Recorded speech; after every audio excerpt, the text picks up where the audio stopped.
창세기 21장 1절부터 13절까지의 말씀 함께 보도록 하겠습니다. 우리 다 함께 하나님께서 주신 말씀에 감사하며 자리에서 일어나셔서 하나님의 말씀을 받들어 읽도록 하겠습니다. 함께 하나님의 말씀 읽습니다. 여호와께서 말씀하신 대로 사라를 돌보셨고 여호와께서 말씀하신 대로 사라에게 행하셨으므로 사라가 임신하고 하나님이 말씀하신 시기가 되어 노년의 아브라함에게 아들이 낳으니 아브라함이 그에게 태어난 아들 곧 사라가 자기에게 낳은 아들을 이름하여 이삭이라 하였고 그 아들 이삭이 난 지 8일 만에 그가 하나님이 명령하신 대로 할례를 행하였더라. 아브라함이 그의 아들 이삭이 그에게 태어날 때에 100세라.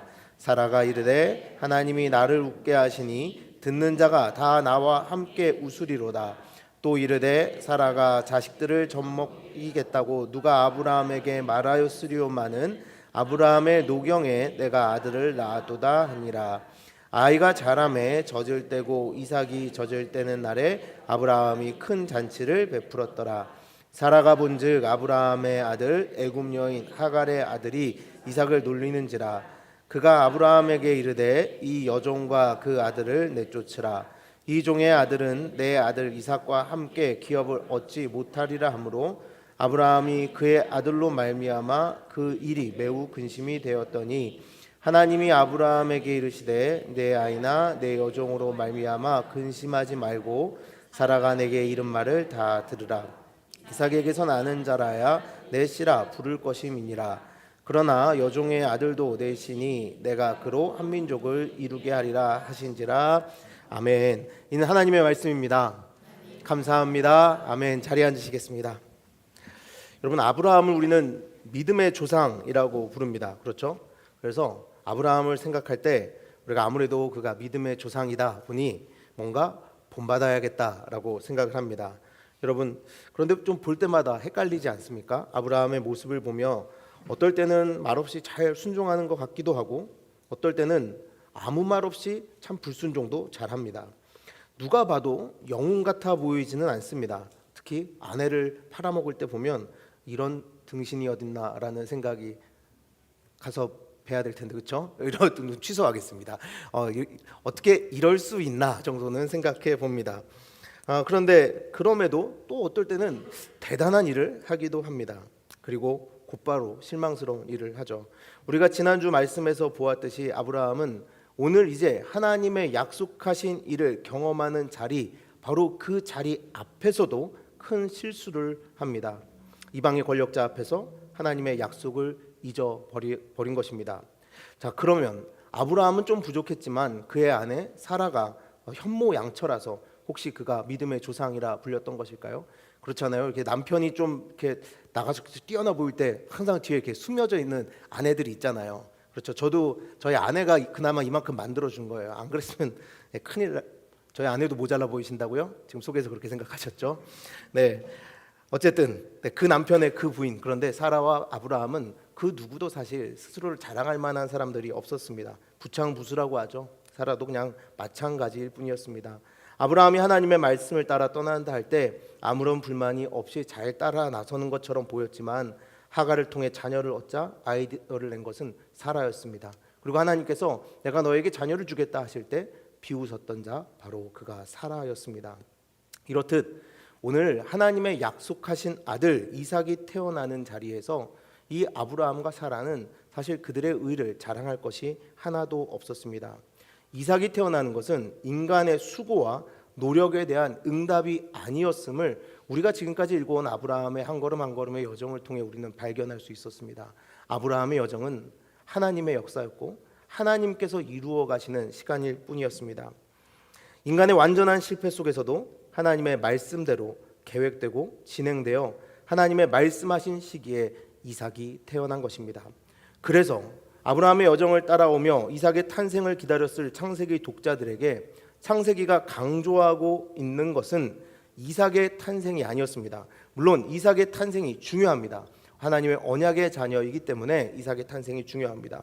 그러나 성경은 다른 것을 더 중요하게 기록하고 있습니다. 1절과 2절을 보면 무엇을 창세기가 강조하고 있는지 볼 수 있습니다. 여호와께서 말씀하신 대로 사라를 돌보셨고 여호와께서 말씀하신 대로 사라에게 행하셨으므로 사라가 임신하고 하나님이 말씀하신 시기가 되어 노년의 아브라함에게 아들을 낳으니 바로 여호와께서 말씀하신 대로가 이삭이 태어났다보다 더 강조되고 있습니다. 그러니 이삭이 태어났다는 것은 오직 하나님의 뜻이 이루어졌음을 보여주고 있는 것입니다. 그리고 거기에 또 중요한 것을 더하고 있죠. 그것은 무엇입니까? 하나님의 정하신 시기가 되었을 때라는 것입니다. 하나님의 말씀대로 죄송합니다.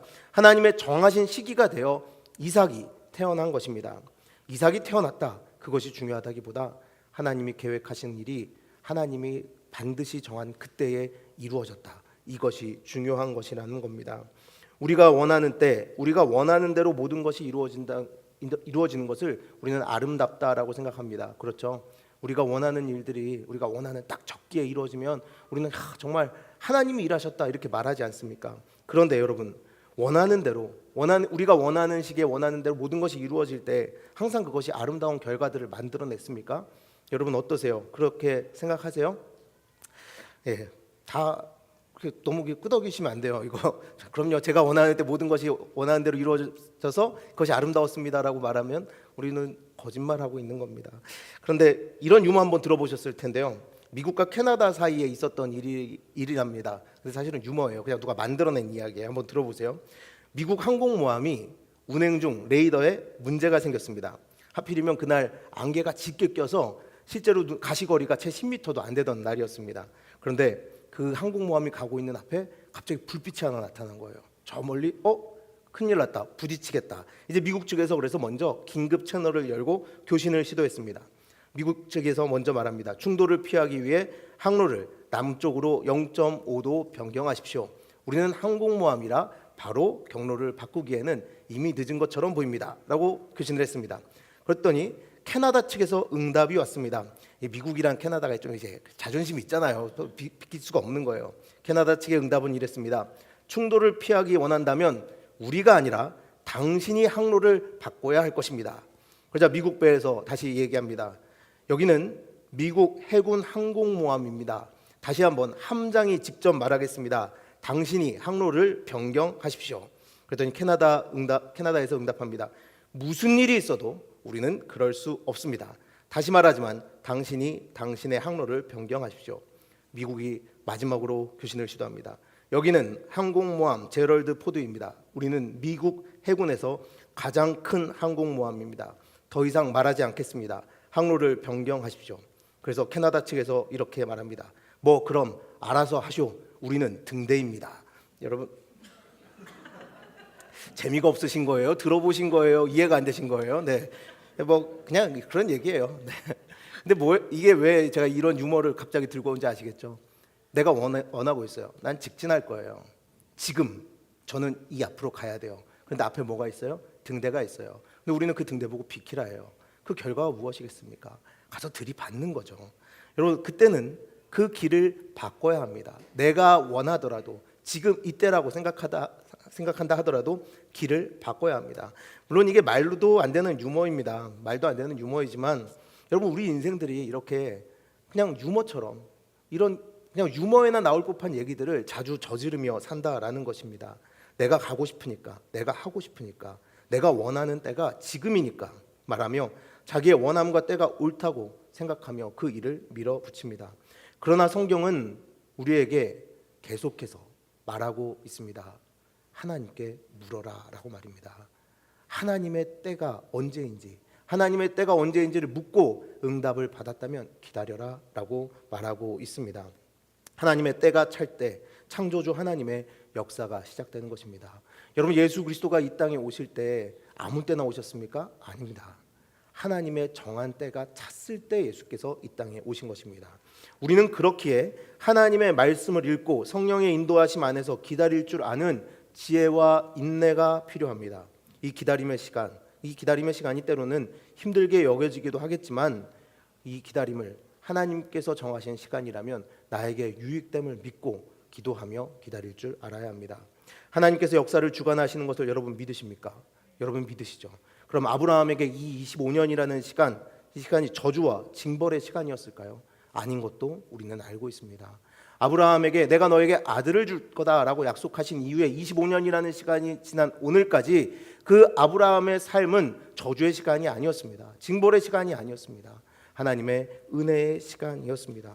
그 시간을 통해 자기 확신과 자기의 방법이 끝날 때 일하시는 하나님을 아브라함은 경험했고, 그의 삶을 하나님께 온전히 부탁드려야 할 때, 이 삶을 온전히 맡길 때에야 내가 복을 누림을 아브라함은 계속해서 경험했습니다.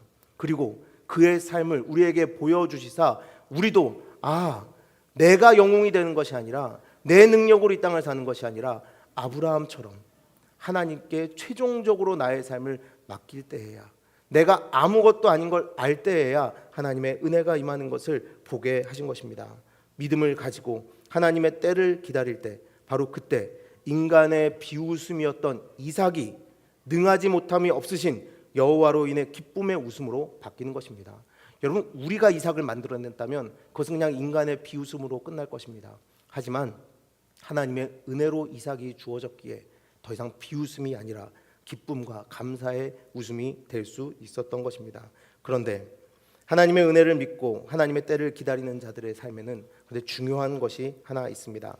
바로 하나님의 때에 이루실 일을 기다린다면 그 결과가 만들어내는 삶이 무엇이냐라는 것입니다. 오늘 말씀을 읽으면 좀 불편한 말씀이 나옵니다. 바로 그것은 이스마엘을 내쫓는 장면입니다. 9절과 10절 볼까요? 사라가 본즉 아브라함의 아들 애굽 여인 하갈의 아들이 이삭을 놀리는지라. 그가 아브라함에게 이르되 이 여종과 그 아들을 내쫓으라. 이 종의 아들은 내 아들 이삭과 함께 기업을 얻지 못하리라 하므로. 이스마엘이 이삭을 놀리는 것을 본 사라가 하갈과 이스마엘을 내쫓아야 한다고 아브라함에게 말하고 있습니다. 아니, 형제들끼리 좀 그럴 수도 있지, 놀린 것 가지고 이래도 되나? 라는 생각이 듭니다. 물론 여기서 놀리다라고 사용된 단어가 단순하게 그냥 이렇게 좀 놀렸다, 농담하다 이런 정도가 아니라 성적 희롱까지도 포함하는 단어라고 원래 히브리어 원어는 그런 의미를 가지고 있다고 하니, 단순한 놀림을 보고 사라가 그렇게 말한 것은 아닌 것을 우리는 알 수 있습니다. 하지만 그렇다 하더라도 그래도 아들인데, 아브라함의 아들 사라도 하갈을 통해 얻었지만 자신의 아들이라고 여기며 살아오지 않았습니까? 그런데 여기서 놀렸다고, 이삭을 놀렸다고 그를 내쫓으라는 것이 과연 말이 되는 일입니까? 그런데 우리가 여기서 이 말씀을 통하여, 이 사건을 통하여 보아야 하는 것은 놀림의 정도를 보거나 아니면 어떻게 이 아들을 내쫓을 수 있냐를 보는 것이 아니라, 하나님께서 이 사건을 통하여 우리에게 깨닫게 하시고자 하심이 있음을 보아야 할 것입니다. 바울은 갈라디아서에서 율법주의자들이 복음을 믿고 예수님의 십자가의 은혜로 구원받는다 믿는 자들을 핍박하고 있었던 것과 이 사건을 비교하고 있습니다. 갈라디아서 4장 29절입니다. 그러나 그때에 육체를 따라난 자가 성령을 따라난 자를 박해한 것 같이 이제도 그러하도다.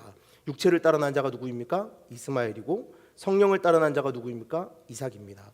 이스마엘이 바로 육체를 따라난 율법주의자들이 성령을 따라난 예수 그리스도의 은혜로만 구원받는다고 믿음을 고백하는 자들을 핍박하는 것과 같이 이스마엘이 이삭을 핍박했다라고 사도 바울은 평가한 것입니다.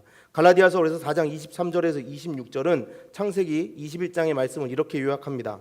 여종에게서는 육체를 따라 낳고 자유 있는 여자에게서는 약속으로 말미암았느니라. 이것은 비유니 이 여자들은 두 언약이라. 하나는 신의 산으로부터 종을 낳은 자니 곧 하갈이라. 이 하갈은 아라비아에 있는 신의 산으로서 지금 있는 예루살렘과 같은 곳이니 그가 그 자녀들과 더불어 종노릇하고 오직 위에 있는 예루살렘은 자유자니 곧 우리 어머니라. 아멘. 자, 여러분, 그래서 이스마엘이 말하는 것이 무엇입니까? 왜 이해할 수 없는 이 상황 속에서도 이스마엘을 내쫓아야 한다고 성경은 말하고 있는 것입니까? 바로 이스마엘은 인간의 가능성, 지금까지 아브라함이 행해왔던 모든 자기 의와 인간의 가능성을 나타내기 때문에, 옛 언약의 상징이 되는 것이기 때문에 그 삶에서 하나님께서 내쫓으라 말씀하고 계시다라는 겁니다. 위에 있는 예루살렘은 하나님이 계시는 처소를 나타냅니다. 그래서 이삭은 바로 하늘로부터 오는 생명을 나타내는 것이고 하나님의 은혜를 나타내는 것입니다. 사라는 자신의 힘을 의지하여 하나님의 약속을 성취하려 하지 않고 위로부터 오는 하나님의 역사로 이삭을 낳았기 때문에 위에 있는 도시를 나타냅니다. 물론 우리가 사라의 삶을 압니다. 사라가 그렇게 계획했다고? 사라가 그런 믿음이 있었다고? 아니요. 하나님의 은혜로 말미암아 이루어진 것입니다. 그렇기에 우리는 우리의 육체를 자랑할 것이 아니라 하나님 앞에서 오직 은혜만을 자랑하는 삶이 되기 위해서는 내 삶에 자리 잡고 있는 그 죄악된 본성 이스마엘을 내쫓아야 한다라고 말하고 있는 것입니다. 그렇기에 여러분, 우리는 어떻게 살아야 합니까? 갈라디아서 4장 29절과 30절 말씀입니다. 그러나 그때의 육체를 따라난 자가 성령을 따라난 자를 박해한 것 같이 이제도 그러하도다. 그러나 성경이 무엇을 말하느냐? 여종과 그 아들을 내쫓으라. 여종의 아들이 자유 있는 여자의 아들과 더불어 유업을 얻지 못하리라 하였느니라. 여러분, 아니면, 그렇게 하지 않으면 우리는 다시 과거의 육체에 얽매였던 그 삶으로 돌아갈 수밖에 없기 때문에 쫓아내라는 것입니다. 여러분, 아브라함은 계속해서 그 모습을 가지고 하나님 앞에 살아왔습니다. 아브라함이 하나님께 이전에 뭐라고 말했습니까? 이스마엘이나 하나님 앞에서 살길 원한다고 말하지 않았습니까? 아무리 하나님께서 새 언약, 새 생명, 부활의 생명, 은혜를 허락하신다고 하여도 하나님의 그 언약을 믿지 못하고 말하기를 이스마엘이나 그냥 내 육체대로 살던 대로, 내 욕망대로 살던 대로, 내 쾌락을 쫓던 대로 그냥 그렇게나 잘 살기 원합니다라고 하나님께 말했던 것입니다. 하나님께서 그것을 거절하시죠. 세상의 힘을 쌓아 행복에 다다르려던 행위, 세상의 힘과 지혜를 의지하여 이 땅에서 모든 것을 누려보려던 욕망, 그것을 하나님께서는 거절하신 것입니다. 너희가 은혜 안에 그 언약으로 구원받은 백성이 되고자 하느냐? 그것들을 너희의 인생에서 끊어내라 말씀하시는 것입니다. 여러분, 우리의 참 생명은 이스마엘의 생명처럼 단지 인간의 행위에 기인하지 않습니다. 우리의 참 생명이라고 부르는 것이 무엇입니까? 부활 생명이죠. 하나님 나라에서 살아갈 영원한 그 부활 생명을 말하지 않습니까? 그것이 우리의 인간의 행위에서 온다고요? 아니라는 겁니다. 우리가 하나님 앞에 자랑할 게 아무것도 없다라는 겁니다. 신앙생활 열심히 해서 구원 얻었습니다가 아니라 은혜를 얻었기에 우리가 믿음 생활할 수 있게 되었습니다라고 고백하는 것입니다. 우리의 참 생명은 우리 안에서 약속을 성취하시는 하나님의 역사에 기인합니다. 하나님은 자신을 위해 한 민족을 이루시고 그들 안에 자신의 성령을 주시며 자신의 법을 그들의 마음에 기록하심으로써 약속을 이루어 가십니다. 아브라함이 자기가 원하는 시기에 자기가 원하는 대로 얻었던 아들을 그래서 내쫓을 수밖에 없었던 것입니다. 불편하지만, 그것이 힘들지만 끊어내야 했던 것입니다. 옛 언약, 인간의 의, 인간의 욕망을 가지고 하나님 나라에 들어갈 수 없기에 하나님 없이 구원이라 여겼던 내가 만든 이스라엘을 하나님께서 내보내라 하시는 장면입니다. 여러분, 이것이 불편한가요? 여러분, 그것이 우리의 죄악이기 때문에 불편한 것입니다. 우리의 욕망대로 만들어낸 것이 우리의 삶에 여전히 자리 잡고 있기 때문에 그것을 내어 쫓으라 말씀하시는 그것이 불편한 것입니다. 여러분, 이스마엘의 삶도 생각해 보십시오. 그가 뭘 잘못했다고 쫓겨나야 합니까? 그가 뭘 잘못했다고 광야로 나가야 합니까? 아브라함의 그 잘못된 쾌락과 아브라함의 잘못된 욕망과 아브라함의 잘못된 그 자기 의 때문에 그 삶은 광야로 쫓겨나가야 했습니다. 여러분, 우리의 죄악된 본성이 활개치게 두면 이 세상에 이런 결과를 만들어내게 됩니다. 이스마엘 불편하죠. 그런데 그것을 만들어낸 것은 바로 우리의 죄악이라는 것입니다. 우리 교회는 이것을 통해 분명히 배워야 합니다. 주님의 때가 있다는 것이고, 그리고 그 때를 기다리며 세상의 정욕이 아닌 하나님의 방법으로 하나님께 끊임없이 물으며 성령 안에서 예수 그리스도를 쫓아 십자가의 길을 걸어가며 그 때를 기다려야 한다는 것입니다. 우리는 성령으로 났습니다. 기독교의 핵심은 거듭남의 기적입니다. 이제 거듭난 우리는 삶의 중심이 변화되어 하나님의 주권적인 은혜에 의존하며 살아가야 합니다. 어린아이같이 되어 모든 풍성함 가운데 계신 아버지로부터 능력과 지혜와 거룩함을 받기를 기대하며 하나님께 시선을 두어야 한다는 것입니다. 그런데 우리 안에 남아있는 교만과 하나님 대신 우리 자신과 우리 자신과 또한 다른 사람을 그리고 세상을 의지하고 그 안에서 누렸던 쾌락을 쫓아내라 하시는데도 머뭇거리고 있는 것은 아닙니까? 그래서 갈라디아서 2장 20절은 이렇게 말합니다. 이제는 내가 사는 것이 아니요 오직 내 안에 그리스도께서 사시는 것이라. 너희가 은혜를 경험했느냐?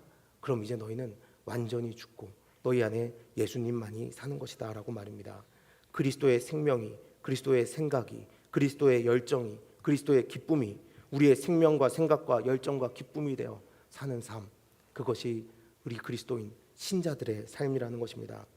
예수 그리스도의 은혜 안에서 구원받아 천국을 사는 것만이 행복한 것임을 깨달으라 말하고 있습니다. 여러분, 주님 곧 오신다 하셨기에 우리는 그때를 오직 은혜만을 의지하여 기다리며 이 세상을 이제 살아갑니다.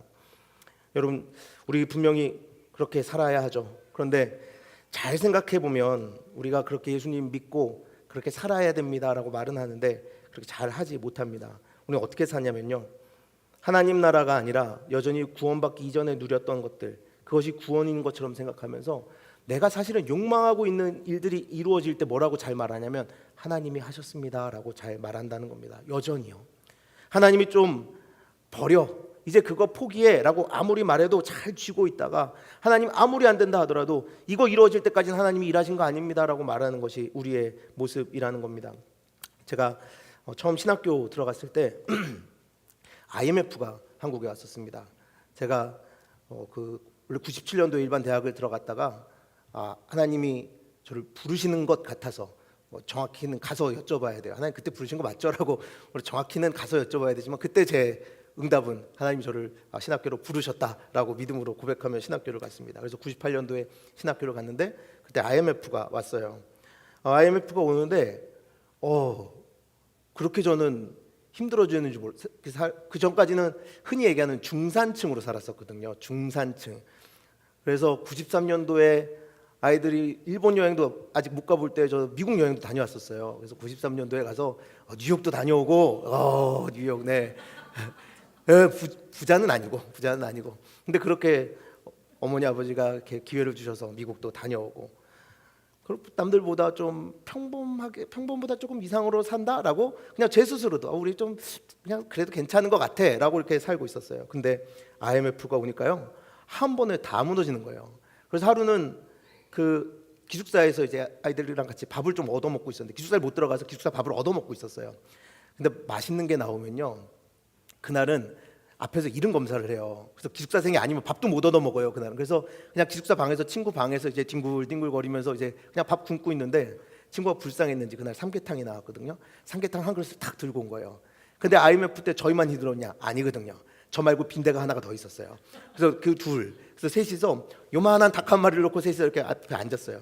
그 닭을 보면서 야 이걸 누가 먹냐 그랬는데 그 닭을 가지고 온 친구는 목사님 아들이었거든요. 또 애들이 그 애가 살을 막 바르더니 자기 막 뼈를 씹어 먹는 거예요. 그래서 너 뭐예요? 그랬더니 원래 우리 집은 이래. 그러면서 시골에서 아주 작은 교회 목사님 아들이었는데 그냥 닭뼈도 다 먹었대요. 왜냐면 항상 모자랐으니까. 그러면서 야 넌 안 먹어봤으니까 넌 살 먹어 그러는 거예요.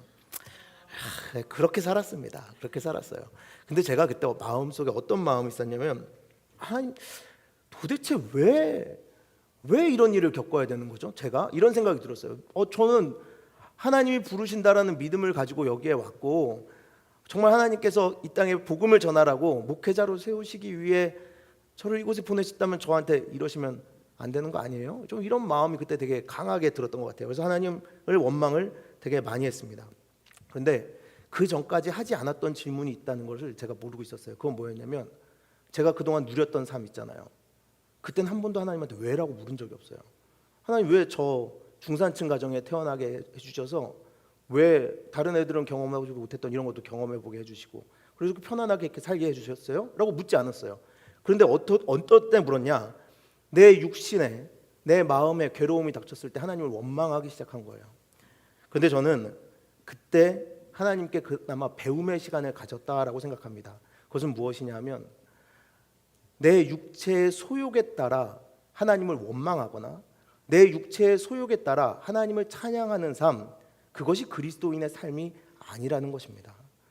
여러분 분명히 우리에게 좋은 일이 생길 때는 하나님한테 왜라고 묻지 않아요. 당연한 듯이 우리는 누리려고 합니다. 그런데 내 육신에 괴로움이 찾아올 때 우리는 하나님께 원망을 하기 시작합니다. 하나님 왜요? 당신이 뭔데요? 내가 뭘 잘못했는데요? 이렇게 따지기 시작합니다. 여러분 그러나 우리가 진정한 그리스도인이라 한다면 하나님께서 우리를 은혜로 구원해 주셨음을 믿음으로 고백하며 살아간다면 우리는 그때 하나님 왜요? 라고 묻는 것이 아니라 하나님 오늘 나에게 이 시기를 지나가며 그리스도인으로서 무엇을 배우고 어떻게 살아가야 할지를 결정하라는 하나님의 뜻이 있음을 오히려 물어야 하는 삶으로 살아가야 한다는 것입니다. 전 감사하게도 참 그때 그래도 여러 가지를 배웠다고 생각해요. 누군가 우리 성도님들 중에 경제적으로 어려워요라고 말씀하신다면 아마 그때 저는 몰랐을 거예요. 경제적으로 어려운 거, 그렇죠, 어려울 수 있죠 라고 말했을 것입니다. 근데 친구들이랑 여러분 닭뼈다귀 뜯으면서 이렇게, 물론 그보다 더 어려운 사람 더 많습니다. 뭐 20살짜리 21살짜리 애들이 뭐 겪어봐야 얼마나 어려웠겠습니까? 그러나 그나마 조금이라도 그 이해할 수 있는 것을 배웠고, 그 상황을 겪지 않았다면 알지 못했던 하나님의 은혜들, 그냥 왜 여전히 고난이 조금이라도 찾아오면 하나님 왜요? 라고 하나님에게 따지던 그런 모습만 남았을 것입니다. 그런데 여러분, 우리가 정말 그런 삶 살고 있지는 않습니까? 우리가 누리는 좋은 것들은 당연하게 하나님, 이건 하나님이 하신 거야, 뭐 나는 믿음이 좋으니까 누려야 마땅한 사람이야 라고 생각하지만, 조금이라도 어려움이 찾아오면 하나님을 원망하고 어떻게 하나님이 이럴 수 있냐라고, 있긴 한 거냐라고 따지는 그 모습, 혹시 이것이 우리의 모습 아닙니까? 우리가 예수님께 속한 그리스도인이라 하지만, 그래서 예수님의 은혜로 구원받았다 하지만, 나의 기쁨이 되는 나의 의를 내려놓지 못하고 그것이 내가 원하는 때에 이루어져야만 하나님이 하나님 되시는 그런 인생 살고 있다면, 오늘 우리가 내가 몸부림쳐 얻어낸 이스마엘을 쫓아내라 하시는 하나님의 말씀 앞에서 아멘으로 응답할 수 있어야 할 것입니다. 괴로울 겁니다. 지금까지 그것이 내 인생의 가장 큰 즐거움이었으니까요. 괴로울 겁니다. 내 인생에 그것보다 큰 의는 없었으니까요. 목표는 없었으니까요. 그러나 주님은 우리에게 말씀하십니다. 지금 그 시간, 너의 그 죄된 본성 모든 것을 쫓아내야 하는 그 시간이 지난 후에 너희는 진정한 천국의 기쁨을 맛보게 될 것이다 라고 말입니다. 그럼 여러분, 우리는 다 포기하고 살아야 하는 것입니까? 물론 아닙니다. 포기하라는 건 아닙니다. 여러분, 열심히 사십시오. 그리스도인들은 열심히 사는 자들입니다. 열심히 살다 보면 돈도 많이 벌고 성공할 수 있습니다. 그럼 이제 그것만 또 들리시죠? 예, 돈도 많이 벌고 성공할 수 있습니다. 이거 들리시죠? 여기서부터 말씀 듣지 마시고요. 네, 하나님의 말씀에 따라 순종하면서 기쁨으로 이 세상을 열심히 살다 보면 여러분 돈도 많이 벌고 성공하는 삶 살 수 있습니다. 여러분 모두가 그렇게 되기를 바랍니다. 그러나 여러분, 그것이 인생의 최종 목표가 되어서는 안 될 것입니다.